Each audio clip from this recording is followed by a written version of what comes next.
Desde este momento comienza nuestro viaje por los misterios de la historia, los fenómenos paranormales, los enigmas extraterrestres y todo aquello que la humanidad no ha podido resolver hasta nuestros días. Nos adentramos en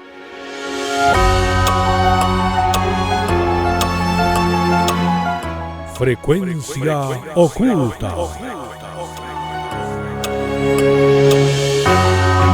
que llega a ustedes a través de Chilena FM de San Antonio.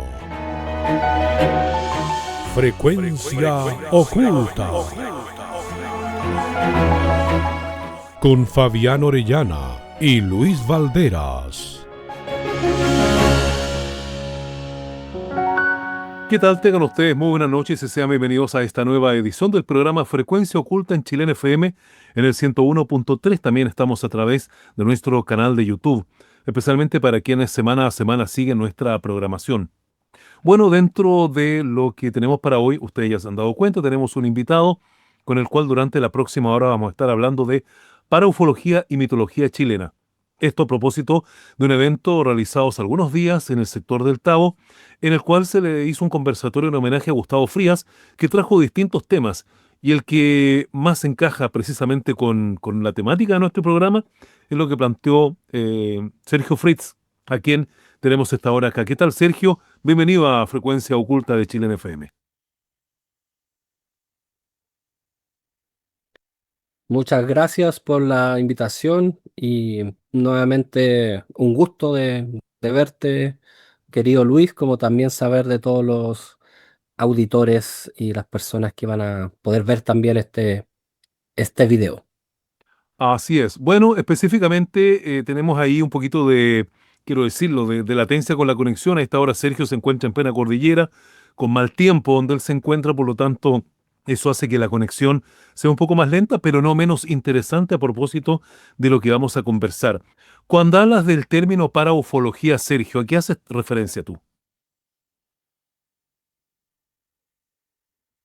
Muy bien, la paraufología es una disciplina que indaga el fenómeno paranormal y de relación con supuesta vida en otros planetas, pero cambiando un poco la mirada respecto a los orígenes, a las causas de los mismos. Hasta antes de Jacques Vallée, que viene a ser uno de los grandes hombres que enarbolan estas teorías, y como otros autores que después vamos a ir mencionando, hasta antes de esta época de Vallée especialmente, la mirada sobre el fenómeno ufológico especialmente tendía a pensar que las naves espaciales, por ejemplo los Foo Fighters, provenían de otros planetas. Se tendía también a una especie de cuestión bastante básica y hasta burda, donde se imaginaba que estas naves eran casi de fabricación de metales que están acá en la Tierra, astronautas que eran demasiado humanos, o sea, perdón, extraterrestres que se vestían como astronautas o como seres humanos. Entonces, todas estas falencias empezaron a generar una mirada de disconformidad respecto a aquello, especialmente por ciertos autores. Otro autor importante es John Kelly. Este autor es norteamericano, mientras que Vallée es francés. ¿Qué ocurre? Al mismo tiempo, ambos se dan cuenta que era insuficiente la tesis ufológica, que no convencía del todo, que tenía ciertas carencias, como las que mencionamos. Y ambos también, sin conocerse, incluso estamos hablando de los años 50, 60, una época donde no había internet, donde las comunicaciones eran bastante difíciles. Curiosamente, llegan a conclusiones bastante parecidas, donde se estudia el fenómeno ya no explicándolo desde la hipótesis extraterrestre, es decir, seres venidos del más allá, o sea, desde otro planeta, sino seres que podrían estar en nuestro mismo plano de realidad, en nuestro mismo planeta, que podrían ser intraterrestres, que pueden ser habitantes incluso del mar. Entonces, las visiones de estos estos autores especialmente van a generar eh, esta mirada de la paraufología que quiere ampliar en el fondo las posibilidades en cuanto al fenómeno que se llama extraterrestre. Ahora, cuando hablamos de paraufología, de acuerdo a lo que tú nos has mencionado, Sergio, es porque ya la forma, ¿no es cierto?, original de ver todo lo que es la ufología, los extraterrestres, ya se agotó y hay que empezar a buscar nuevas posibilidades, porque hasta el momento evidencia científica real de contacto extraterrestre, que la ciencia por lo menos apoya, no hemos tenido, pero sin embargo han habido casos y muchos relatos sobre esto, pero nada que la ciencia apoye. Entonces, ¿se agotó ese relato original que llegamos a esto o estamos ante otro tipo de conducta?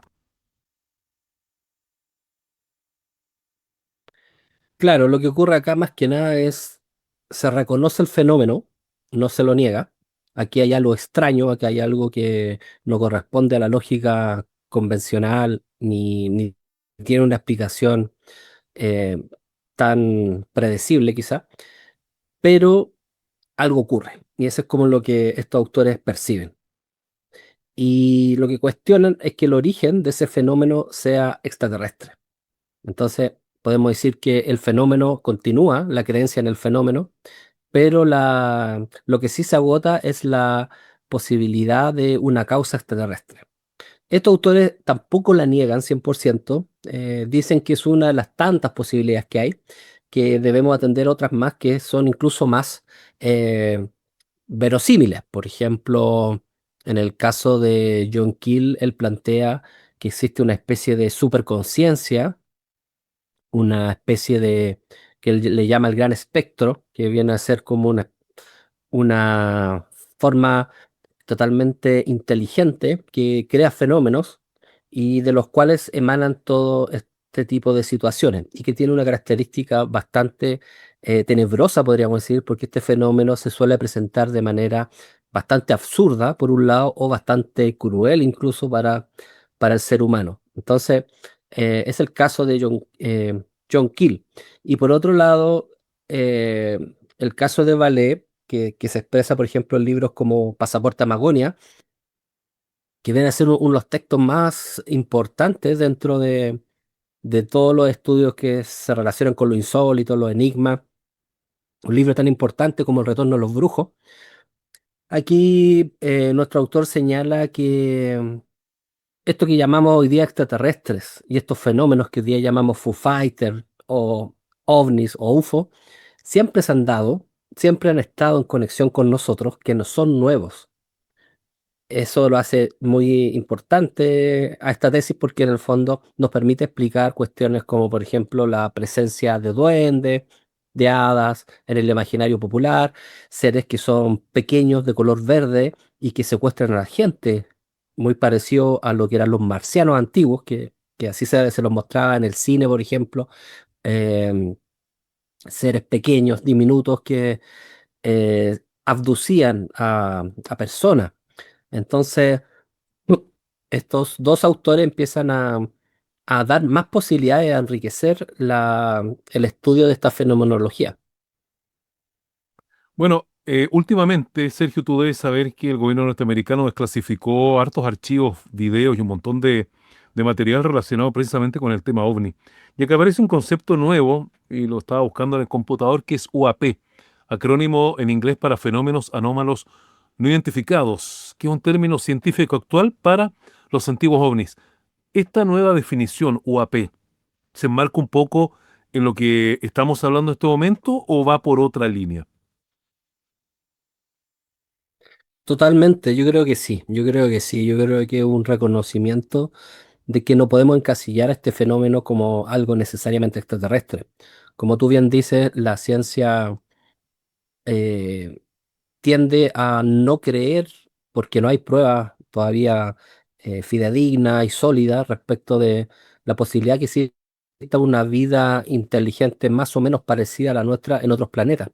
Y que tampoco parece muy lógico que estos seres que lograrían grandes civilizaciones viajen a este punto perdido en la galaxia o en el universo. Entonces, frente a esa debilidad teórica, ideas como las que promueve la paraufología son sumamente interesantes. Por ejemplo, eh, estos fenómenos pueden provenir del mismo planeta. Puede haber una especie de inteligencia planetaria, como Gaia, la antigua Gaia o la Pachamama de los pueblos andinos, que tiene una conciencia plena y que expresa o se modula también en distintas expresiones, por ejemplo, eh, como cerros que tienen vida, como los Apu, por ejemplo.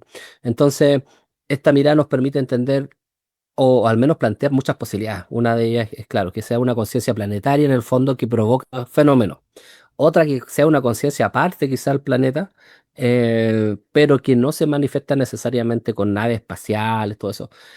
Porque también estos autores se dieron cuenta de algo muy importante, que en el fondo las apariciones, tanto de supuestos extraterrestres, porque no sabemos si son de allá, supuestos extraterrestres como de los ovnis, por ejemplo, se vinculan mucho a la cultura que tenga la persona que se encuentre con el fenómeno. Entonces, pareciera que hay un factor cultural determinante en la apreciación del fenómeno. O sea, por ejemplo, no lo va a representar posiblemente a este fenómeno de la misma manera alguien que viva en el África, por ejemplo, eh, y que tenga, no sé, pues, que esté vinculado a ciertas etnias, como por ejemplo alguien que viva en Estados Unidos moderno, o alguien que viva, no sé, en la estepa mongólica, etcétera. Entonces hay fenómenos o sea, la interpretación del fenómeno varía mucho. Un poco esto es bien interesante, por ejemplo, con las apariciones marianas, que también se han dado acá en Chile o del niño Jesús. Recuerdo una que se vincula mucho como a la quinta región, justamente, que se da en la zona de La Campana, La Virgen de Peña Blanca, dices donde tú. aparte de esa, sí, no, pero aparte de esa, hay una que quizás no genera tanta conmoción, pero es como más parte de las tradiciones populares folclóricas, podríamos decir, que es un niño Dios. No recuerdo exactamente el punto, pero debe ser como de la zona de Olmué, eh, La Campana, como por ahí, donde se habla de una aparición del niño Jesús. Pero lo más curioso es cómo se lo describe. En realidad, no es como la imagen típica que tenemos del niño Jesús. Pareciera que fuera como otro tipo de entidad. Entonces, estas miradas de la parafología son sumamente atractivas y nos van a ayudar a explicar fenómenos, como te decía, como las mismas apariciones de la Virgen, porque claro, en un contexto cristiano le vamos a llamar ese espíritu virgen. En otro contexto, ese espíritu quizás va a ser Fátima, en el mundo islámico. En otro contexto, quizás va a ser una expresión de la diosa Maya, etcétera. O sea, cada cultura le va a dar una denominación particular y le va a vestir de un ropaje ideológico incluso muy distinto.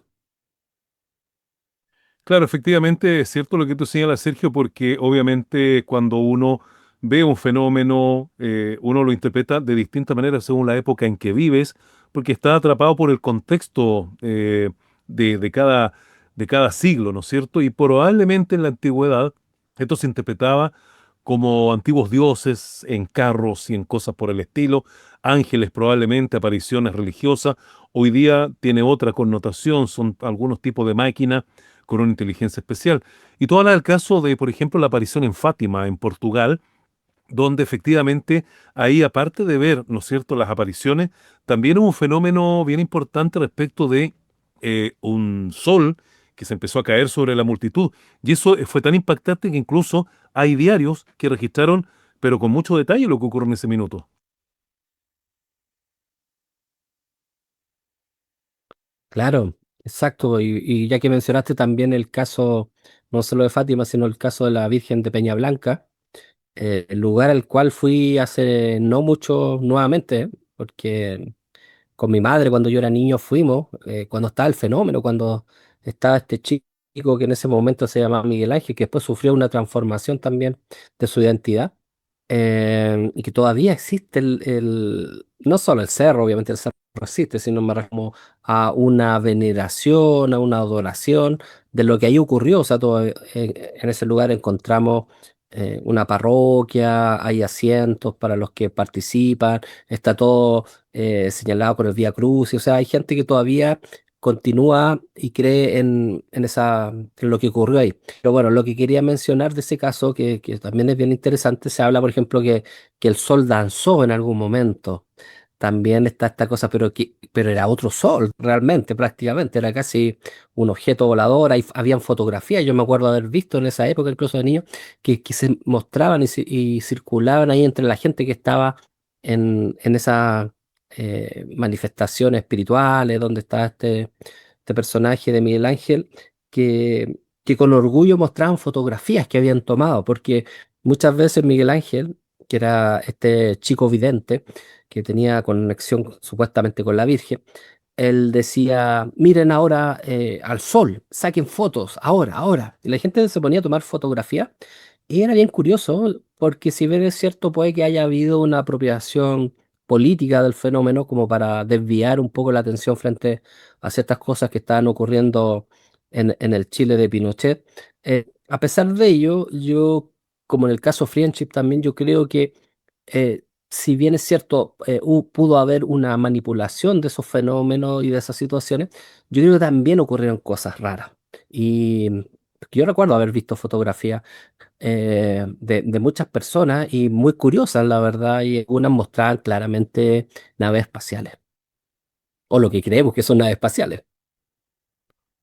Claro, la verdad es que queda bastante tema sin explicar en forma más o menos clara respecto de todos los fenómenos que aquí se han analizado. Pero sin duda que tú hablabas del caso, ¿no es cierto?, de lo de la Virgen de Peña Blanca, las apariciones que ahí ocurrieron, que pese a que este fenómeno ya ocurrió hace tanto tiempo, aún este tipo de cosas quedan en la cultura popular y cuesta mucho como deshacerse de ello porque de alguna u otra manera quedan creencias, quedan como resabios de aquello. Pero tú mencionaste otra cosa súper interesante y que también lo tocaste en la charla que diste el pasado sábado en el Tabo, el tema de Friendship, la famosa isla que está en algún lugar del sur de nuestro país. ¿Cómo se encuadra esto dentro de lo que estamos hablando ahora? ¿O qué clase de fenómeno o qué clase de tema vendría siendo Friendship?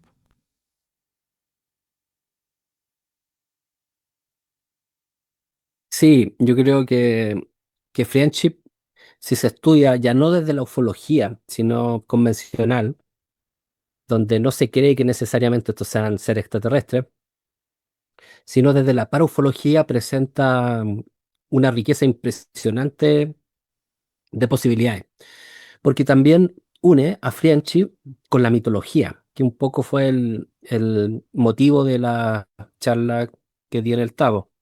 ¿Cómo podemos vincular los fenómenos actuales que denominamos ufológicos con las creencias mitológicas de nuestro pueblo? Y ahí surgen cosas muy, muy interesantes, donde yo creo que el caso Friendship es paradigmático. Yo creo que podríamos decir que no hay mejor caso para ufológico en Chile que ese, porque unifica mitología, territorio, con sectas, con ufología, con posiblemente bases norteamericanas, con teorías de la conspiración, con nacionalsocialismo, o sea, con muchas otras cosas. Bueno, en el fondo hay una continuidad y hay una continuidad mítica que a mí que a mí lo que me interesa en este caso, donde podemos vincular el friendship actual o la creencia de friendship actual, que sería una isla cercana a Chiloé, donde hay seres sumamente modernos, con tecnología impresionante, seres que son de rasgo europeo, que dominan muchas ciencias y que ayudan a la gente a la curación. Un lugar al cual no accede cualquiera, un lugar que se esconde y aparece, lo cual es lo mismo que el concepto de la ciudad de los Césares, que esta ciudad mitológica que se presenta en el centro sur de Chile y de Argentina, pero especialmente en lugares como Chiloé. Entonces, por eso hablo de una continuidad mitológica, de un mito antiguo. La ciudad de los Césares era un mito moderno, un neomito, donde se habla de lo mismo, pero de acuerdo a este tiempo. Entonces, si bien es cierto, por ejemplo, las personas de la ciudad de los Césares son inmortales, bueno, acá eh, esta gente de Friendship son personas que manejan la salud, la tecnología, donde hay muchos conceptos que se asemejan, pero que obviamente son, podríamos decir, modificados por los tiempos que vivimos. Claro, bueno, es un misterio que no se ha podido resolver. Pero volvamos a la paraufología. Después, en la segunda parte del programa, vamos a hablar de la mitología chilena. Pero vamos ahora a lo que corresponde a la paraufología.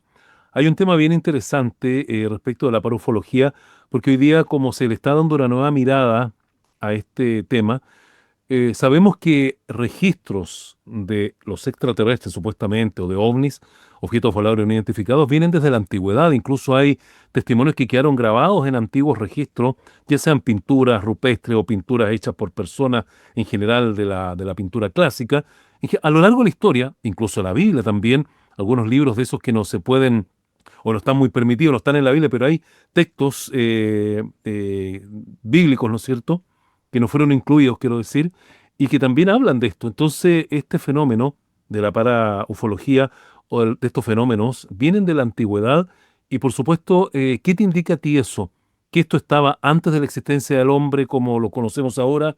¿Pertenece a alguna raza anterior? Porque recordemos que hay quienes sostienen que nosotros somos la sexta o séptima civilización que ha poblado la Tierra. Entonces, no sé qué opinas tú o qué sabes al respecto.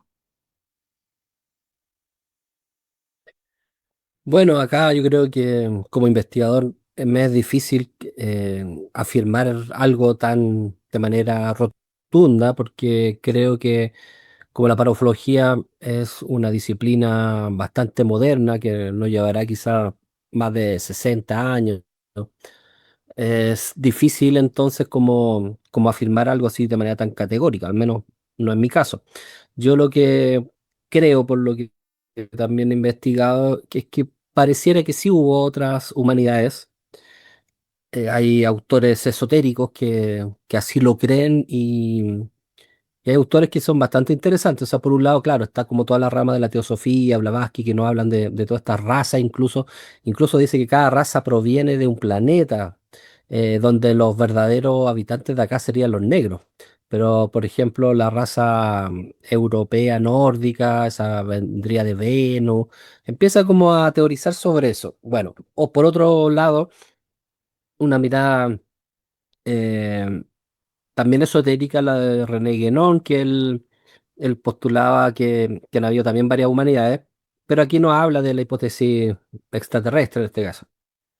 Bueno, entonces pareciera, al menos desde el esoterismo, que pudo haber varias humanidades. Ahora está este autor que aparece mucho hoy día, Graham, que también plantea esta idea que es cierto, como hace 14.000 años atrás más o menos habría ocurrido como una gran catástrofe, pero que antes sí hubo humanidad. Y por eso está este recuerdo de una edad dorada, por ejemplo.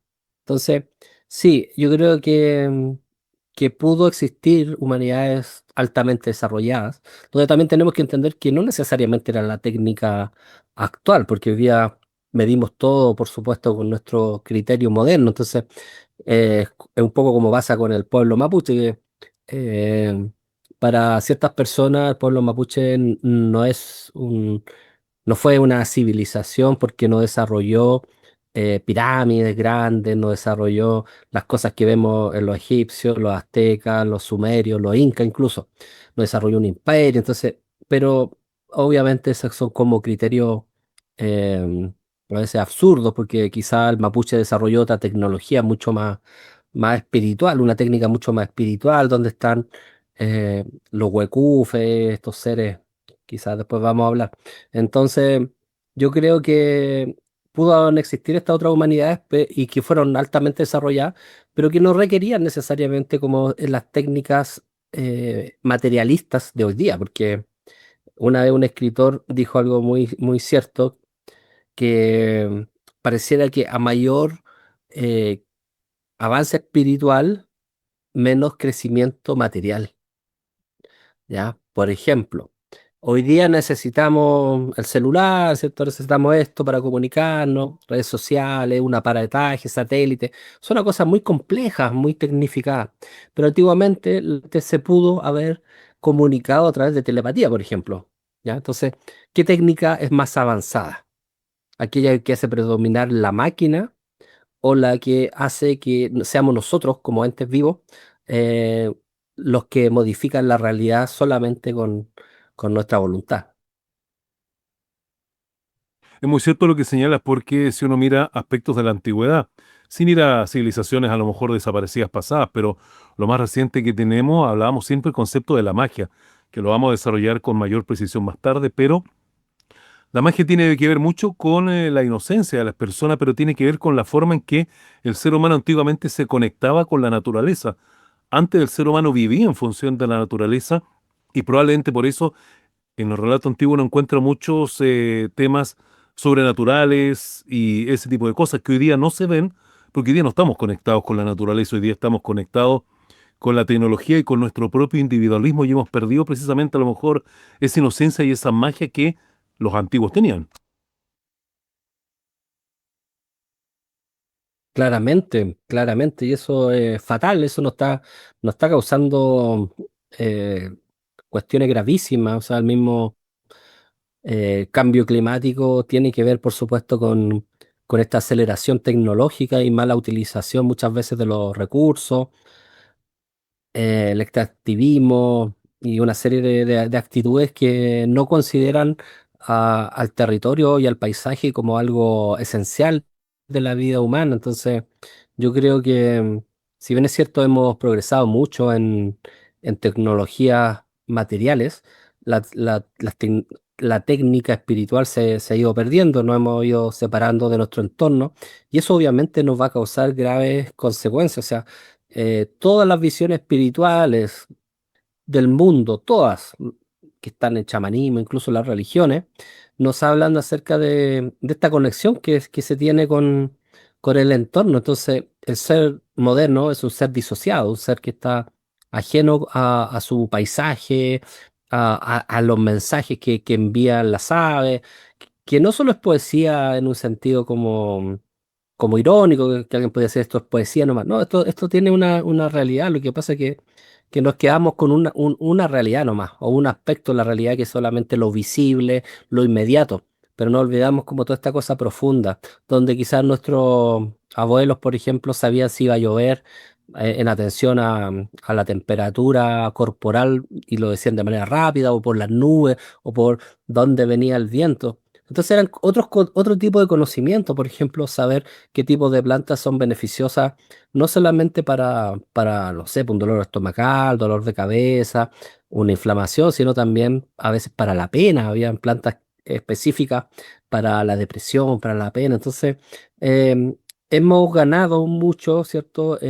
Y yo no reniego tampoco de esto, no soy antimoderno tampoco, porque vivo en esta situación y también utilizo tecnologías modernas y me parecen bastante buenas en gran aspecto, pero siento que no podemos tampoco perder lo otro. Siento que tenemos que buscar un cierto equilibrio entre ambas miradas, una mirada más espiritual, tradicional de la existencia, que era la que tenían todos los pueblos, eh, chamánico, por ejemplo, y la mirada que tenemos hoy día con el uso de la tecnología. Tampoco yo creo que uno pueda volver a ser ese salvaje que algunos autores postulaban, dejar la sociedad, irse al campo y olvidarse de todo. Yo creo que eso lo podrá hacer alguna persona puntual, quizás, pero el mundo en general. Entonces tenemos que buscar un equilibrio.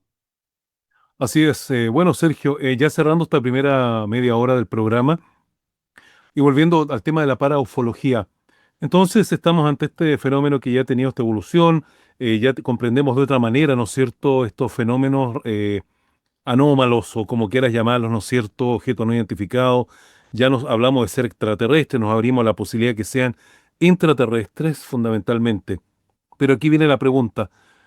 No sabemos mucho tampoco porque no hay mucha comunicación, no hay mucha certeza y todo se sigue manteniendo en el ámbito como del misterio.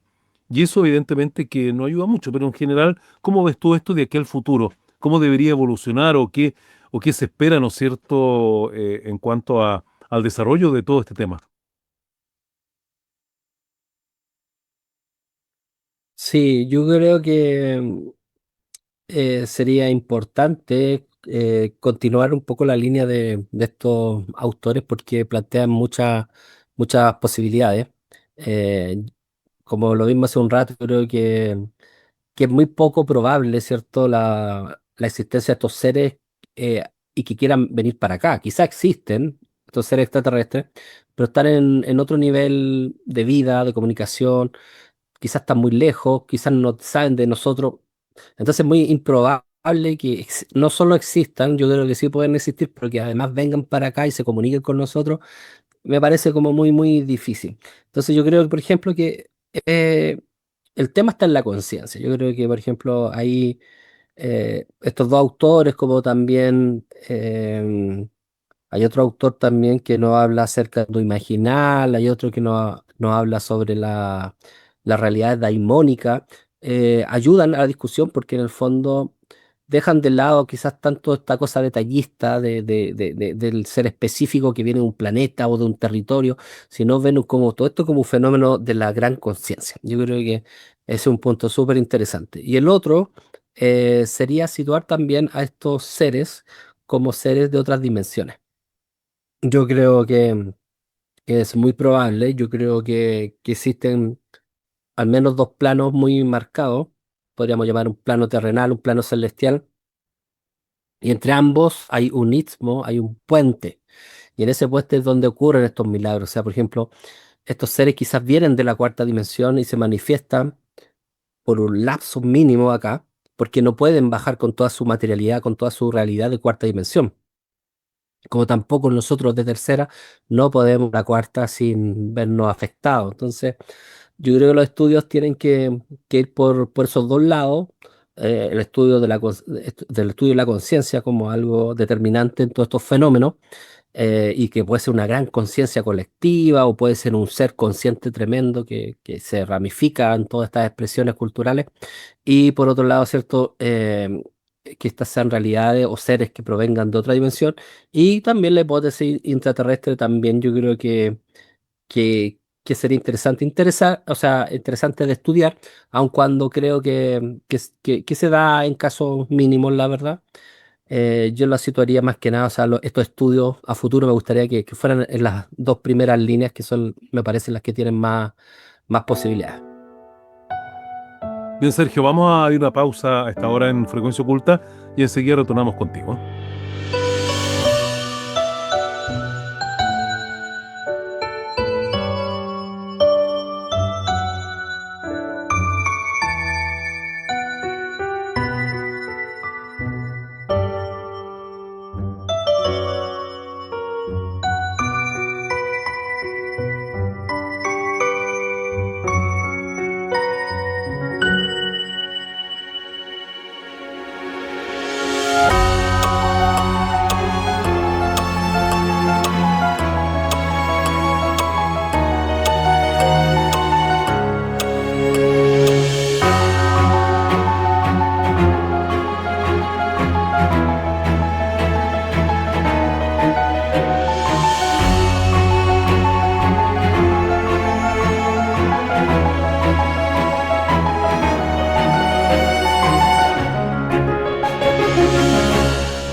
Continuamos esta hora con la transmisión del programa Frecuencia Oculta a través de Chilena FM.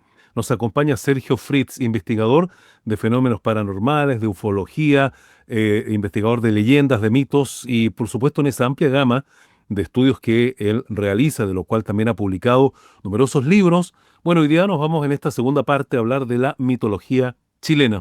Así que, Sergio, me gustaría un poco, desde lo más general posible, una definición, ¿no es cierto?, de qué. ¿Cuáles son los principales conceptos y símbolos que tiene nuestra mitología y de cuándo uno podría hablar que nace la mitología en Chile? Bueno, nuestra mitología es extremadamente rica, es una fusión de elementos hispanos especialmente, aunque hay fusiones o sea, y hay elementos también mucho menor característica que provienen quizás de Alemania y otras zonas europeas, pero preponderantemente hispano. Y por otro lado, indígena, donde va a depender de qué zona del país también tratemos nosotros. Entonces, por ejemplo, la zona de Chiloé, una zona donde la influencia española es específicamente y generalmente gallega, y que se fusiona con elementos mapuche huilliche, elementos chono también. Entonces ahí está súper delimitado, está súper claro el origen de esta mitología. La zona central encontramos, por ejemplo, ya elementos españoles, pero no tanto gallegos, sino castellano, vasco, por ejemplo, andaluz.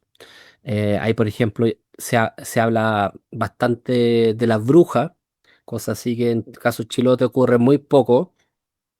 Hay brujas mujeres, pero no suele ser lo usual. En cambio, en la zona central hay brujos y brujas, pero en zonas, por ejemplo, como Bichuquén, Machalí, se habla mucho más de las brujas. Y eso, bueno, es como tiene que ver con esa influencia de esas zonas de España. La escoba de la bruja, las brujas voladoras, eso está un poco en la zona central gracias a estos aportes específicos de ciertas zonas de España. Entonces, en el norte, claro, está el elemento andino, especialmente las cosmovisiones andinas, como la Aymara o la Diaguita, por ejemplo, que se fusionan con elementos españoles y, y donde, por ejemplo, aparece esta figura del tío en ciertas minas. Se da especialmente en Bolivia, pero también hay alguna referencia en el norte de Chile al tío. ¿Quién es el tío? Se preguntan las personas. El tío debe ser como la figura del diablo. Y es adorado, es venerado por los mineros. Y si ustedes ven la imagen, la pueden buscar en internet, se van a sorprender, una imagen impactante.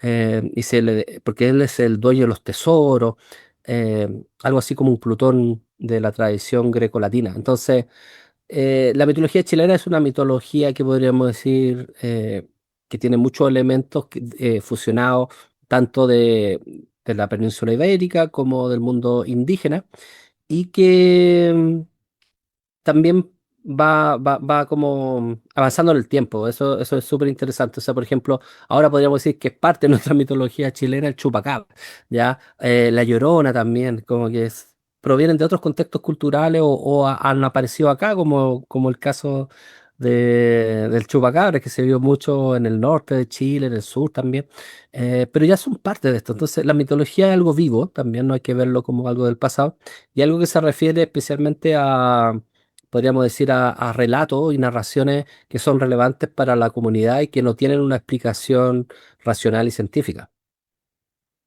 Bueno, dentro de todo esto, tú te has dedicado mucho y hemos visto tus libros a investigar un poco el tema de los brujos de Chiloé, que llegaron a conformar una sociedad bastante especial. Era una especie como de organización paralela al mismo Estado, incluso se convirtieron en eso. Y bueno, y hubo varias cosas bien curiosas con estos brujos de Chiloé porque se le hizo un juicio, hay estudios sobre eso. Cuéntanos un poco por qué el fenómeno de los brujos de Chiloé de repente se transformó en algo tan importante, tan especial y como único de nuestro país o en el mundo, no lo sé. Sí, sí, sí. Bueno, yo tuve la fortuna de ser quizá uno de los que dinamitó un poquito el tema, o sea, en un buen sentido, o sea, lo dio a conocer más que nada al no chilote, porque obviamente esto era parte del acervo y es parte del acervo cultural chilote, pero que claro, era conocido más que nada por ello, y que a veces la persona de la zona central o del norte cuando iba a Chiloé, esto lo veía como algo dentro también de una mitología que yo le llamo algo así medio Walt Disney, con la picoya conceptualizada casi como una sirena, y todo muy bonito, todo muy, muy limpio. Pero claro, yo creo que en ese sentido, cuando yo escribí mi ensayo La Recta Provincia, una cofradía de brujos en el sur de Chile, que después va a ser parte, por ejemplo, de las fuentes de otros autores, me encontré frente a la situación de que existía esta organización, pero que existía también un conocimiento oscuro, una mitología oscura.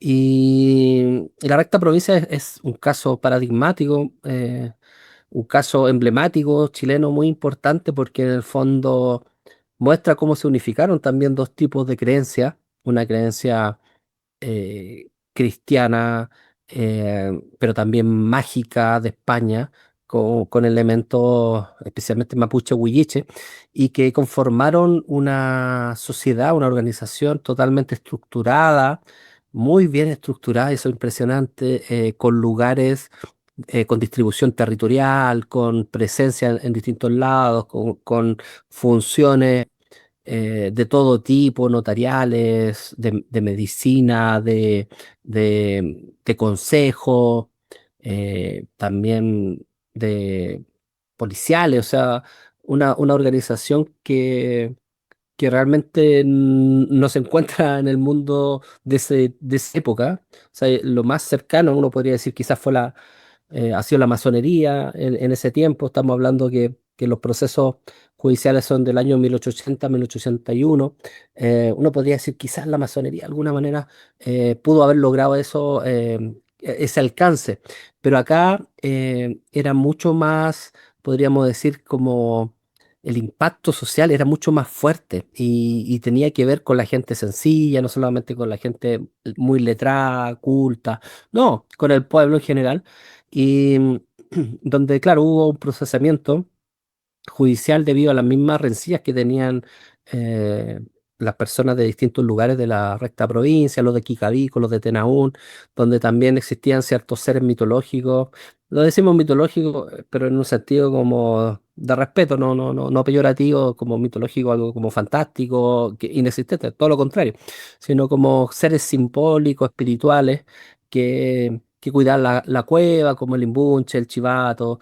Entonces, es todo un mundo aparte que de verdad que es impresionante el desconocimiento que ha habido mundialmente de esto. Ahora está surgiendo por estos libros, ¿cierto? Como los que yo he escrito y otras personas, por el cómics y también por el cine. Ahora viene Calcutún, que es de Jorge Holguín, uno de los pocos cineastas chilenos que se dedica al horror y que lo he visto en redes sociales, ha aprendido mucho el tráiler de esta película. Entonces, los jóvenes están como hablando mucho de esto, así que yo muy orgulloso de ser como de los pioneros, como de rescatar todo esto y difundirlo, porque creo que es un conocimiento muy valioso, es un aspecto de la historia de Chile de los más interesantes y, y bueno, hay mucho que seguir investigando al respecto porque la verdad que hay muchas maneras de interpretar esto desde perspectivas folclóricas, sociológicas, históricas, políticas, esotéricas. Entonces, va a dar para mucho tiempo las investigaciones en torno a la mayoría o recta provincia. La recta provincia. Pero la recta provincia entró en problemas legales también. Y de hecho, hubo denuncias. Cuéntanos un poco cuál es la práctica de quienes dirigían todo esto, que perjudicaron o favorecían a ciertos habitantes, otros se salían perjudicados. ¿Cómo actuaban ellos? ¿Cuál era su proceder para resolver conflictos o precisamente para intervenir en temas de la sociedad? Bueno, lo que pasó con la recta provincia es algo que suele suceder con todas las organizaciones o instituciones humanas. Hay como una tendencia de que cuando hay mucho poder, también el poder empieza como a corromperse y empieza el abuso de poder. Entonces aquí habría ocurrido algo muy parecido, donde los reyes, que eran como el título, los reyes de la recta provincia empezaron a pelear entre ellos. ¿Y qué pasaba? En el fondo se terminaba en una actitud muy delictual, muy mafiosa, donde si me caía mal a alguien, un vecino, o yo tenía rencillas con él por otro motivo, yo eh, iba ante miembros de la recta provincia para que vieran el caso y le lanzaran un mal. Muchas veces esto era solamente, se hacía con un pago, más allá de una objetividad o de un estudio. Entonces empezaron a generarse esa rencilla interna, donde hubo muertes entre ellos también, y bueno, hizo que uno de estos miembros fuera a tribunales y se sustanciara un procedimiento en Ancud, año 1880, y donde cerca de 100 personas habrían sido solicitadas como testigos para las declaraciones y donde estos quedan absueltos. No se determina que sea una asociación ilícita porque nunca encontraron los muertos, nunca encontraron la cueva de Kikabí. Sin embargo, hay testimonios que esta gente habría sido torturada en algunos casos, que posiblemente hubo muertos también. especialmente en la zona de Quicabí. Entonces ahí, claro, hay una historia que es la visible, judicializada, pero por ejemplo hay relatos orales de gente cuando uno va a Kikikabi y recuerdo así inmemoriales casi de que sí se fue más allá por la autoridad, no solamente fue como una cosa así tan normal. Lo más curioso del caso, y esto es algo que siempre he resaltado, es que eh, no estamos hablando del Chile donde la iglesia era el gran poder. Siempre ha existido poder de la iglesia, por supuesto, pero acá ya estamos hablando de un estado laico. Y eso hace que el caso sea muy interesante porque nos podemos preguntar, este estado laico de cuño napoleónico francés, eh, también con influencias masónicas, sin duda, eh, ¿cómo juzga a esta organización preeminentemente indígena, con elementos criollos, pero predominantemente indígenas? ¿Cómo juzga la visión mágica de su creencia, y de sus acciones? ¿Cómo las juzga? Entonces, ahí surge algo muy, muy interesante, porque estamos hablando por un lado del código napoleónico, o sea, la cumbre de la ilustración, lo racional, el código penal, todos estos cuerpos jurídicos que en el fondo vienen de cuño francés, especialmente. ¿Y qué pasa con cómo jugar la mentalidad especialmente de indígenas, huilliche especialmente, y algunos criollos, en el archipiélago chiloé? ¿Cómo se puede ver eso? O sea, no admite una lógica. Un poco lo que pasó también con el caso de la machi que entrega el sacrificio, y desmembra a un niño y lo mata, en el caso de este maremoto de Valdivia el año 60. Entonces, ¿qué pasó ahí? El Estado chileno, también laico, resuelve que no puede hacer nada porque en el fondo no puede juzgar una cosmovisión ajena a la visión estatal laica. O sea, ahí es consciente el Estado de que no puede meterse. Entonces se generan como temas jurídicos súper interesantes, como hasta qué punto se puede juzgar a alguien que tenga una visión mágica, por ejemplo, de la existencia. Bueno, ese tema es bien interesante, lo de la recta provincia, porque en Chiloé se conforma efectivamente una cosa que en otra parte de Chile no se ha repetido. Parece que es un caso único chileno. ¿Y por qué se da en Chiloé precisamente? ¿Qué elementos fueron tan, digamos, importantes o permitieron que surgiera este tipo de cultura en esa zona de Chiloé? ¿Por qué ahí y no en otras partes del país vimos casos similares? Wow, esa es una pregunta muy, muy atractiva para uno como investigador, que uno también se la ha hecho, pero quizás una respuesta tan determinante, tan clara, quizás es difícil de señalar. Yo creo que sin duda que fue algo multifactorial, no lo atribuyo solamente a una causa, eh, pero podríamos mencionar algunas, por ejemplo, el hecho de estar aislado. ¿Ya? O sea, es una cultura isleña de partida. Entonces ellos tienen otra mentalidad, ellos ven el mundo de una forma muy distinta. Para el chilote, lo central es la madera y el agua, por ejemplo. ¿Ya? Una cultura de la madera y del agua. No así como en otras zonas, por ejemplo, el norte, la minería y otras visiones también de la existencia. Entonces, eso, estaba muy aislado. Recordemos también que fue el último enclave eh, prohispanista de América, incluso. También esta fusión curiosa que se da entre elementos jesuitas con indígenas. Por ejemplo, había todo un sistema eh, de encomiendas, pero también de organización que tenían los jesuitas, que iban distribuyéndose y realizaban como una especie de distrito en el archipiélago, y que parece que después esto va a servir de alguna manera para que la gente de la recta provincia tome ideas de los mismos jesuitas. Entonces, estas fusiones que se van dando se dieron de una manera muy, muy, muy natural.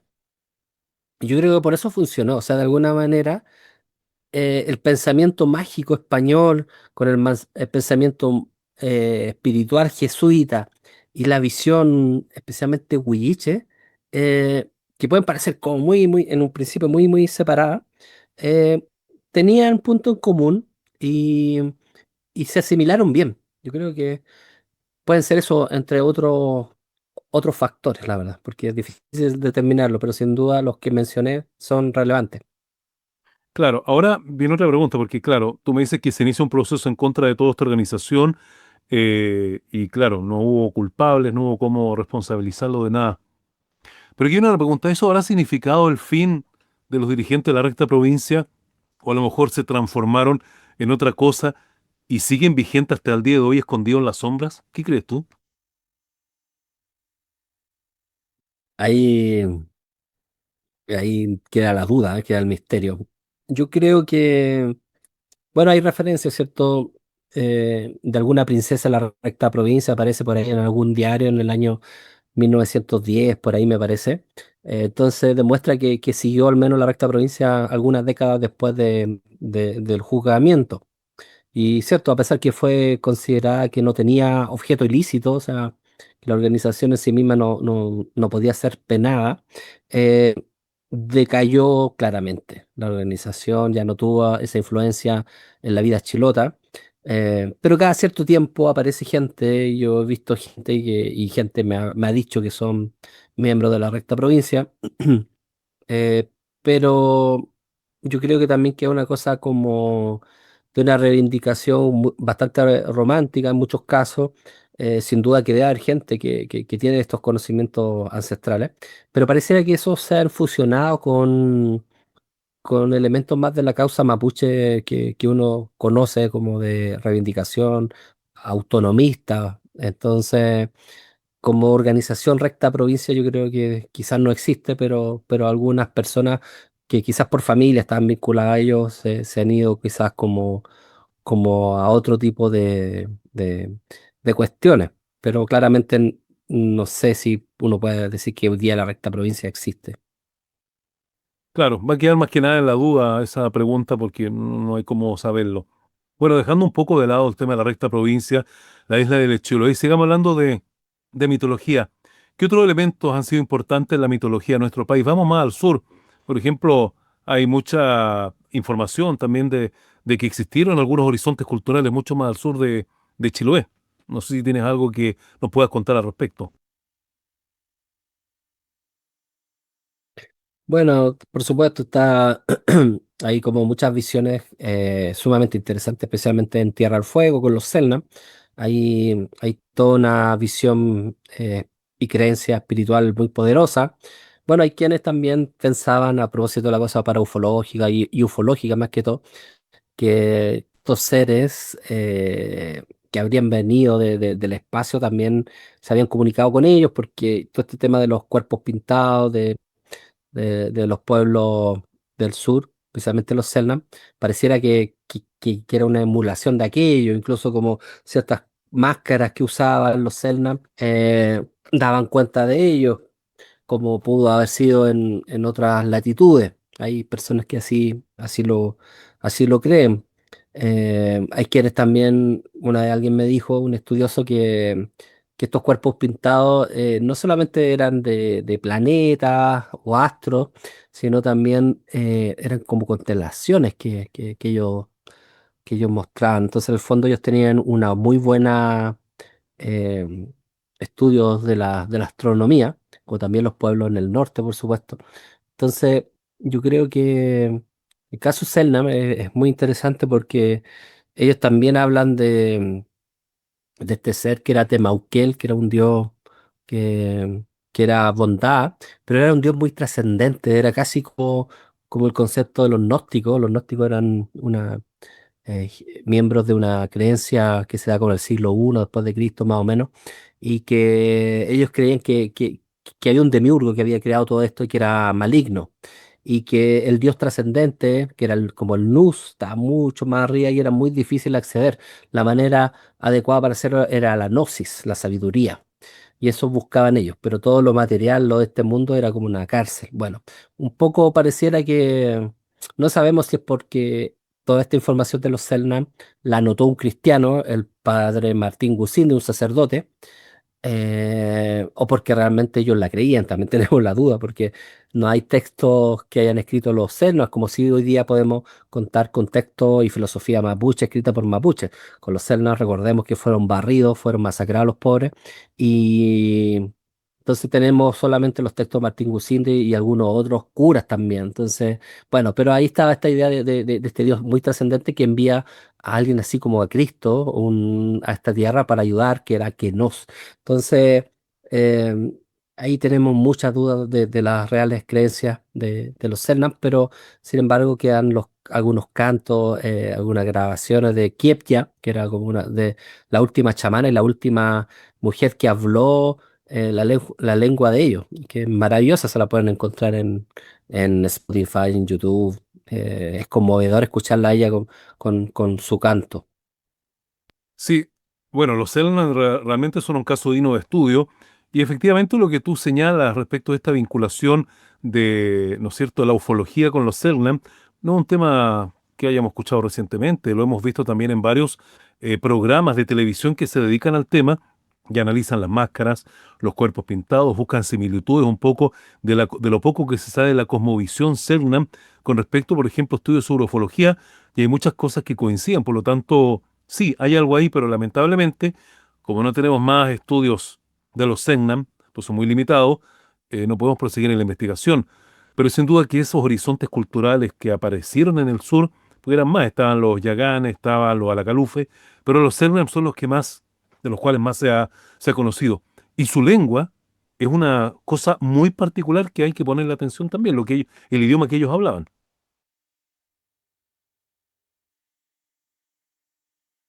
Sí, totalmente. Así hay hartos, como tú dices, horizontes culturales también en el norte, que algo que muchas veces nosotros olvidamos porque nos quedamos deslumbrados quizás con la mitología chilota, o con los cuerpos pintados de los Cernas, pero no hay que olvidar el norte. El norte también tiene cosas mitológicas y espirituales muy interesantes. Por ejemplo, el tema de los gentiles, que también podríamos vincular con lo que tú hablaste en algún momento como otras humanidades. De hecho, los gentiles serían otra humanidad. Para la gente que está escuchando este programa, los gentiles vienen a ser seres que habrían habitado nuestro planeta antes de nuestra humanidad y que habrían sido castigados supuestamente por lujuriosos, por ególatras, por prepotentes, etcétera, por eh, el sol especialmente, y que hizo que aumentaran mucho las temperaturas, el calor, y que esta gente empezara a morir. Muchos de ellos habrían huido hacia ciertas cuevas. Y ahí están estos seres que eran pequeños. De hecho hay construcciones en el sur de Perú y en el norte de Chile, son sorprendentes, que están en pleno desierto y que son para personas así casi de 1 metro, de 50 centímetros, muy pequeñas, y son casas. Entonces, ¿cómo se explica eso? La gente nortina dice que ahí vivían los gentiles en esa huaca. Me parece que también le llaman huaca a eso. Y después, claro, estos seres murieron la mayoría, pero algunos quedan todavía, y ciertas personas, así como antiguamente se decía que alguien, en el mundo griego, no sé, pues, se decía que, por ejemplo, Sócrates había sido como enninfado, un verbo que estoy inventando porque no existe eso, pero como que las ninfas y las hadas lo habían como tomado, ¿ya? Y por eso él se había vuelto como loco de alguna manera, porque se había conectado con otra realidad y otro espíritu.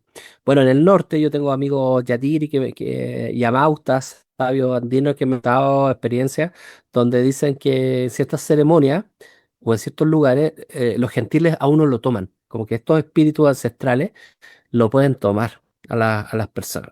Entonces, ahí vemos también que en el norte, bueno, y según las tantas tradiciones o creencias que hay allá, son necesarios mencionar para aquellos que no la conocen. Así es. Bueno, Sergio, te quiero agradecer que nos haya acompañado con estos dos interesantes temas para el programa Frecuencia Oculta.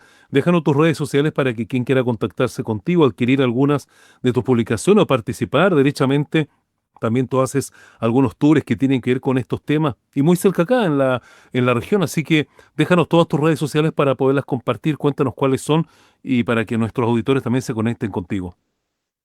Sí, sí, me gustaría invitarlo especialmente a la gente de la zona costa central a una actividad el día 1 de agosto, una ruta que hacemos en Valparaíso junto a otras personas, y donde estudiamos también la mitología de allá. Por ejemplo, hablamos sobre la cueva del Chivato y otros lugares que no revelo para que sea más interesante y novedoso estar allá. Así que esa es una actividad que están invitados. También el 18, sábado 18 de agosto, el próximo sábado, en Rancagua, voy a presentar un libro con algunos amigos donde hablamos de chamanismo en la zona central, en la Casa Naranjo, en Rancagua. ¿Y cómo me pueden ubicar? Bueno, soy autor de más de 10 libros de estudios sobre la ancestralidad de acá, como también de la mitología oscura chilena, eh, y temas de esoterismo y brujería en general. Me pueden ubicar preferentemente en Instagram, es sergio.fritz.roa, así me encuentran. Así que yo estaré como llano y atento a sus preguntas, intento siempre responderlas.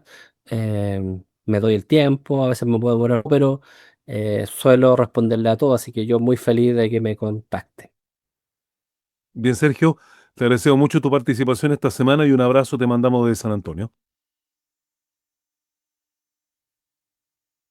Gracias, muchas gracias. Bien, pues hemos conversado con el investigador Sergio Fritz, quien nos ha estado contando de dos temas interesantes para ufología y mitología chilena en esta edición de Frecuencia Oculta que hoy día llega a su fin. Como siempre, nos encontraremos la próxima semana con otros temas que tienen que ver mucho con nuestra propia forma, ¿no es cierto?, de ver las distintas concepciones del mundo. Eso será la próxima semana acá en Chilena FM. Gracias por la sintonía. Tengan ustedes muy buenas noches.